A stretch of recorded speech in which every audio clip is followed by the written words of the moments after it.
Mistake number 9 out of 10 for saving for retirement.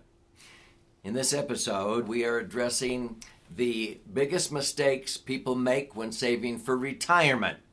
Out of all of the mistakes that I've seen people make, there are 10 that stand out above all the rest. These are the biggest mistakes. And this episode is mistake number 9 out of 10.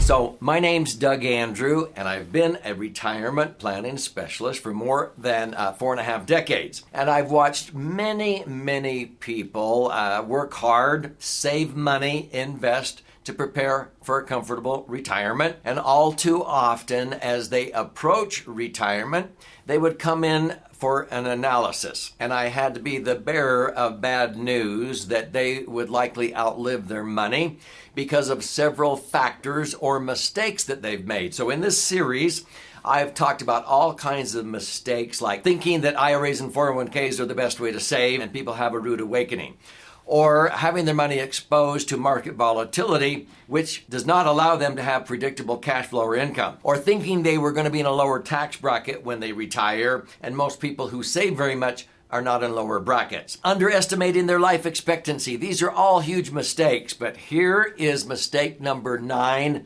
of 10. Using short-term investments for long-range goals. And also the opposite. Oftentimes people use long-term investments for short-range goals.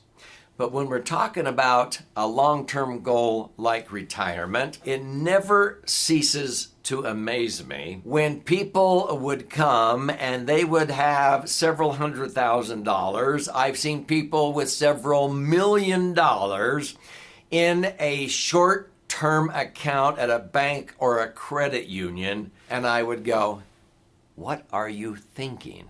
I remember one time a lady had about $750,000 in a bank earning less than 1%. And I asked her, what's this earmarked for? And she said, well, I was thinking about going on a little trip. I go, where? To the moon?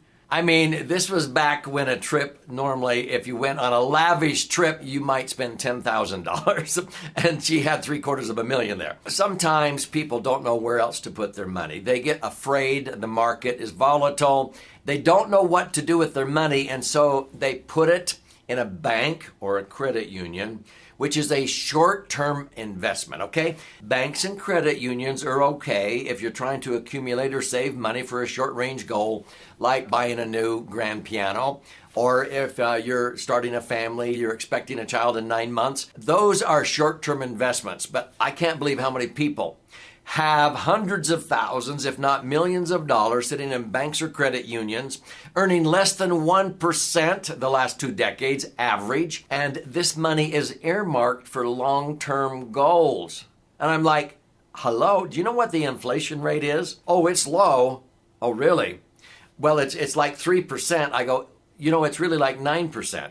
Do you know the government changed the way that they calculate inflation? Back before the 1980s and 90s, they used to compare a basket of goods, meat, produce, gas for your car, year to year. But then they changed it because they did not want to have to increase Social Security benefits based upon the actual Consumer Price Index, the CPI. And so they changed the way they calculate inflation. So now when they report 3 or 4% inflation, it's more like 11 or 12% inflation because they're not doing apples to apples comparison. The government can compare a filet mignon steak to hamburger the next year if they choose to. A lot of people didn't know that. And so when people are looking at places to put their money, they hunker down, they're afraid, and so they put it in the bank. That's barely above putting it in your mattress. If you were to bury money in a tin can in your backyard, I mean, it's liquid if you need to get to it, if you remember where you buried it, okay? It might be safe as long as maybe your spouse doesn't know where you buried it. But is it earning a rate of return? No. Well, see, money in a bank or credit union is barely earning a rate of return. Let's say you're earning 1%. On $1 million, in the bank. 1% is 10,000 a year. Now, you're rowing upstream at the rate of 1 mile an hour, and the current of inflation at 3, you're going backwards. But if 3% inflation is really 9%, you're really going backwards. You're losing purchasing power. This is what causes people to outlive their money. So the mistake is they're using a short-term vehicle like a bank or a credit union for a long-range goal like retirement because they don't know what else to do with their money. Can I share a secret with you? Before I do, I'm going to share with you where banks and credit unions put your money when you deposit it in their bank, okay? And they earn 5 times. They earn 500% more than they're paying you. Before I do that, if this is intriguing you, and you can think of somebody you want to share this episode and the other 9 episodes in this series of the biggest mistakes made by retirees, be sure and share, post a comment, click like, subscribe to this 3-Dimensional Wealth YouTube channel. It's free.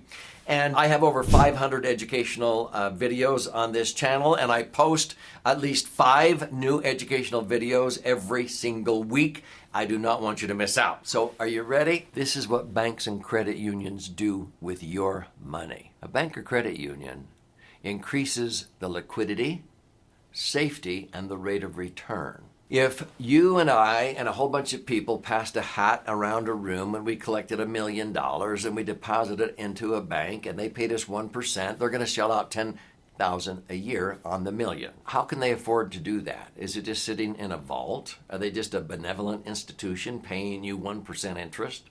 What are they doing with your money? They're loaning it back out again at 5 or 6%, or in 2008, when over 400 banks went out of business. 900 more were on the brink, on the watch list. The federal government was concerned, and they asked the 5 major banks in America to disclose where they had their Tier 1 assets for liquidity and safety. Guess where they had 30 to 40% of their Tier 1 assets? In BOLI, B-O-L-I, bank-owned life insurance. What? On who? Doesn't matter. They own insurance policies on their board of directors, on their stockholders, because the owner of the insurance contracts get all the tax-free accumulation, and they had been earning at least 5%. Now, wait a minute. How much more is 5 than 1? Don't say 4. On $1 million, they borrow from us at 1%. They're making 5%. 5% on $1 million is $50,000. How much more is that? 5 times. It's 500% more. Let me rephrase it this way. Would you hire an employee for $10,000 that made you an extra $50,000? Would you buy a widget machine for $10,000 that made you an extra $50,000? That's called a 500% return on employment cost or equipment cost.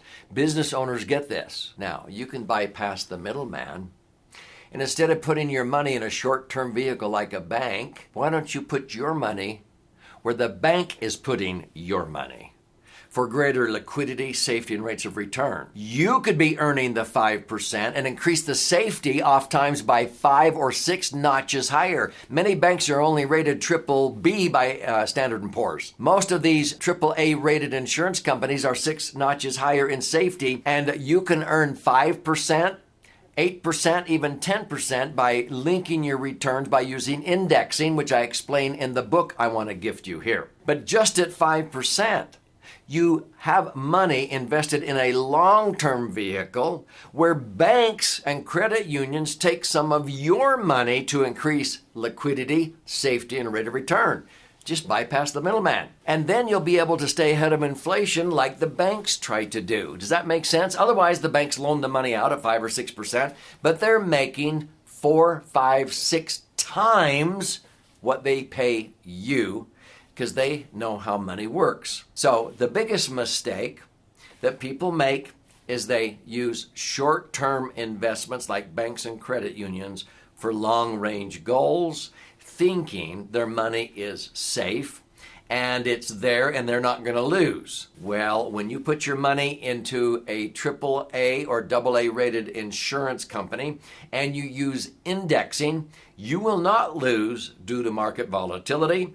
You will earn predictable rates of return of 5, 6, 7, 8, 9, 10%. I've watched clients do this for decades, to where every $1 million can generate $80,000, even $100,000 a year of tax-free income. You want to use long-term investments for long-range goals. You don't choose investments based upon which ones grow to the most. You choose investments for long-term goals based upon those that will generate the most at the time in life you're going to need the money the most. When you read this book, The Laser Fund, you're going to see that it takes at least 5 years to comply with IRS rules, so that as you put money into a properly structured maximum funded insurance contract, the Laser Fund, you can be earning 8% netting 7. You can earn 11 and net 10 like I have for decades. And every million can generate $80,000, $90,000, $100,000 a year of tax-free income,